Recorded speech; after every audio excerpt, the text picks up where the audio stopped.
Hi, this is Sergio with GJD 3D, and I got another video for you. This time I'm going to show you our classring head definition for Grasshopper. So as you can see here in my document, I already have a stone that I want to use. The stone is, I believe it's 9 by 11, and it's a rectangular, rounded rectangular shape. I also have my lettering already set up. This is going to be like a championship type of a ring. So it's going to have a first row of lettering around the stone at an angle. And then at another angle going down, it's going to have another group of lettering.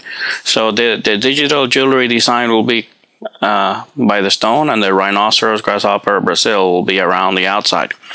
And then I'm going to use this little eye or little extruded block to create the edging around the edge of the crown. So here we go. So let me get grasshopper going over here. Here it is, and let me load up the definition. And here we go. And I have it semi-prepared already, but you'll get to see pretty much everything here. I'm going to show you everything. First, right here from the top view, the first thing we want to do is we want to make sure that this red line hugs our stone properly. I already have it set to 4.5 and 5.5, so that gives me my 9 by 11 dimension at the very centers. But as we can see, the corners are not exact because a lot of these cuts are not the same. Some are more rectangular, some are more rounded. So in this case, since it's a rectangular type of championship ring, we have that. Now, obviously, if I have an oval stone or a round stone, I can switch to classring, and automatically it gives me the perfect oval elliptical shape that if it's round, I just have to give it the radiuses evenly here. If it's elliptical, I give it my 2 radiuses, and then I get the but since I have a rectangular type of a stone, I'm going to go back to my championship setting. There we go. And now I'm going to go notice that we got this little X's. So what that means is that I can go over here to these radiuses over here, to the radius on the X and on the R. So I can now maybe move this to like let me try 0.77. How about this one? There we go.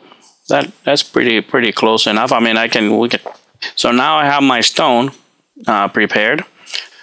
Notice here where the stone finishes and where the bottom ends up. So I can also go in there and fix that up. I can bring that down to where my stone is, where I want the seat. And if I want to change the thickness, this you have to see here in the perspective. Now notice that it's kind of hard to see these lines if you're trying to see through the model. So you can come over here and say, okay, let's not preview the head. And then all you see is the lines. And now it makes it a little bit easier for you to figure out what's going on. So right now, for example, I can come over here to the offset part and figure out how much of a seat I want for that stone. So maybe 1 millimeter is more than enough to hold that gem from falling down. So that allows us to configure that part. Then, as you can see, you have a purple line here in the middle, which we can also work with. See, if we go to up and down, I can make that go up or down. So in our case, I want to raise that up a little bit.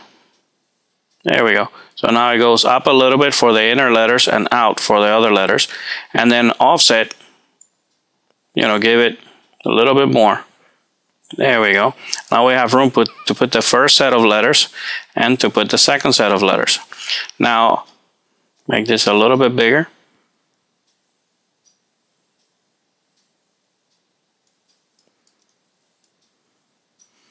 There we go. For now, and obviously I can adjust all of that later on, so that's not, because all of this is all parametric, it's all locked in into the design.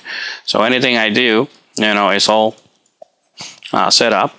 So now, once you configure this setup like this, now we can start to plan how we're going to put the letters in there. So I'm going to go over to my top view,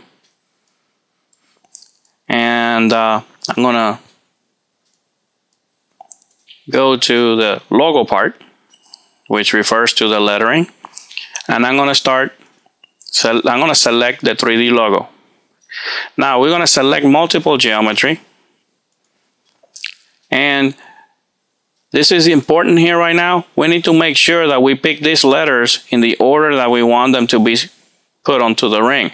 So we got to go one by one. You can't just drag a window, because then Rhino will make a mess of letters on your ring. So just pick one by one. And this is kind of nice because it allows you to organize it the way you want it to go in the ring. Notice that I already have Brazil reading backwards, because that's going to end up in the bottom of the lettering. So now I enter, and we see the lettering right here already prepared. Now obviously we need to make it, you know, to go all the way around.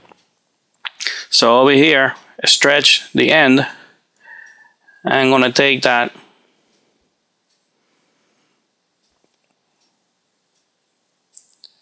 there we go. That looks pretty even all the way around. And then I need to have Brazil and these two stars down here, right? So I'm going to move the logo around. So let me begin to bring it back. There we go. Notice that this is all happening in real time right here. I'm looking at it as it's going. Here we go. So it makes it real easy to design the ring and make it exactly the way you want these letters to fall. There we go. So we read rhinoceros, grasshopper, and Brazil very nicely right there.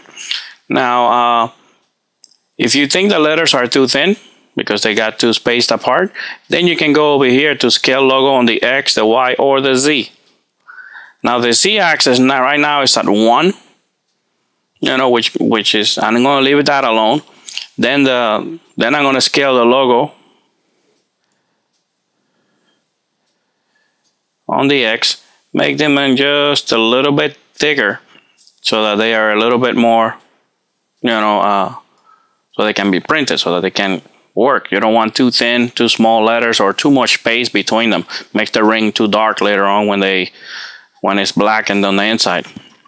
Now notice that those letters, when I chose them, they ended up being on that slant part, right? Notice all the way up on top, I have mid surface selected. So notice that in there, I can choose top surface or edge surface. That refers to this top surface, mid surface, and then this edge surface, which allows us to very easily place lettering here, there, or there. Very nice, very easy, you know, and obviously it doesn't have to be letter. It could be any kind of objects. So moving on, now looking at it right here, I can see the letters are too small for this part.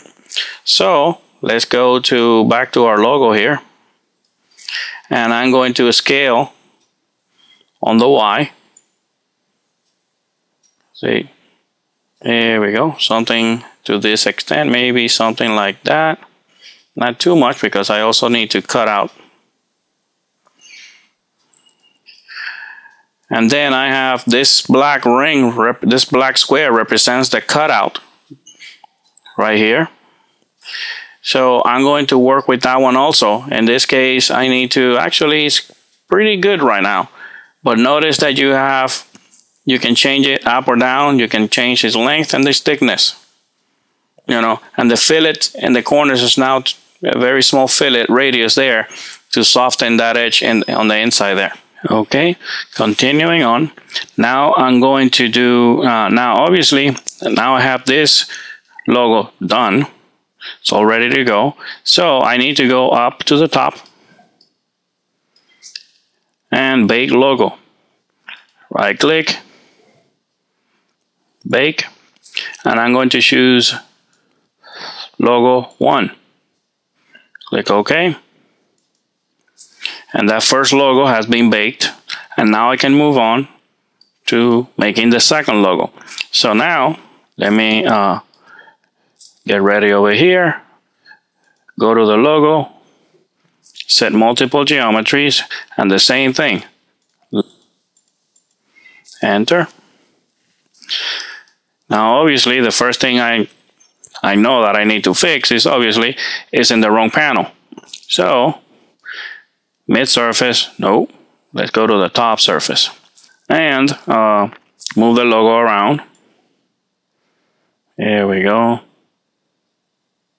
And right there looks really nice because that right there, because that star is dead center on the top. The sign is right here on the underside. Looks really even, you know.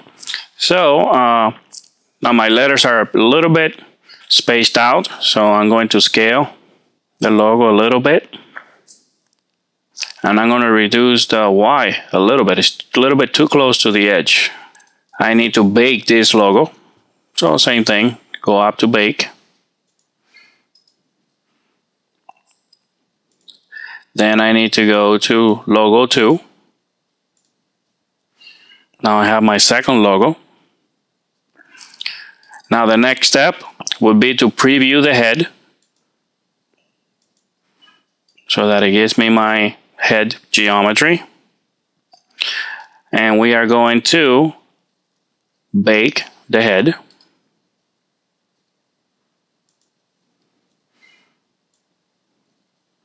And obviously this is the head. Finally, we have to go to the bottom,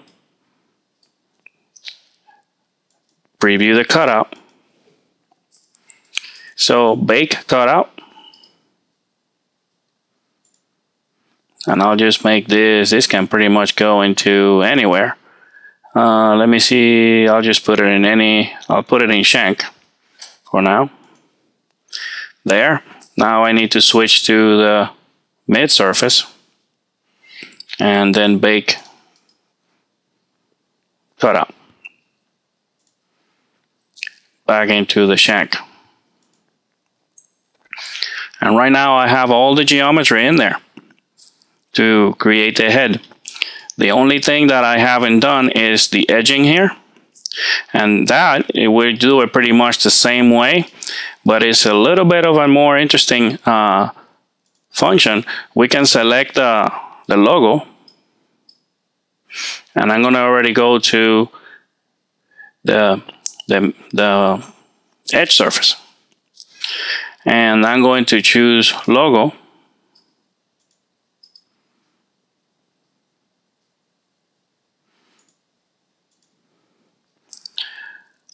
And I am going to go to where it says over here tile logo. There. And notice that it repeats that same letter repeatedly over here. Now over here it says rotate logo 90 degrees. We'll take that off to 0. And now those are standing up right there. Notice that they're biting into my edge here. I'm going to maybe move them in a little bit. Make them smaller. There. Now I can move them. And right now, bake. I'm going to bake that logo. And this is the edge pattern. And I'm going to click OK. Something I didn't mention, notice that when you switch to tile, you know, here's the number of tiles and it's doing 25. So you can change that number to get more of these little letters going all the way around your object. But in this case, the 25 worked out rather well.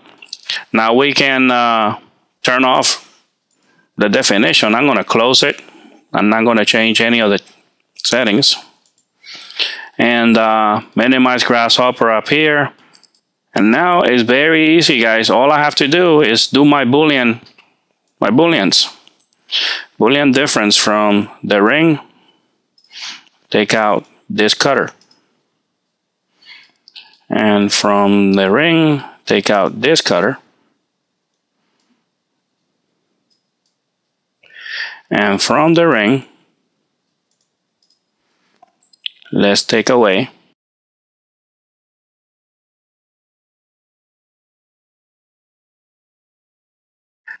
there you go.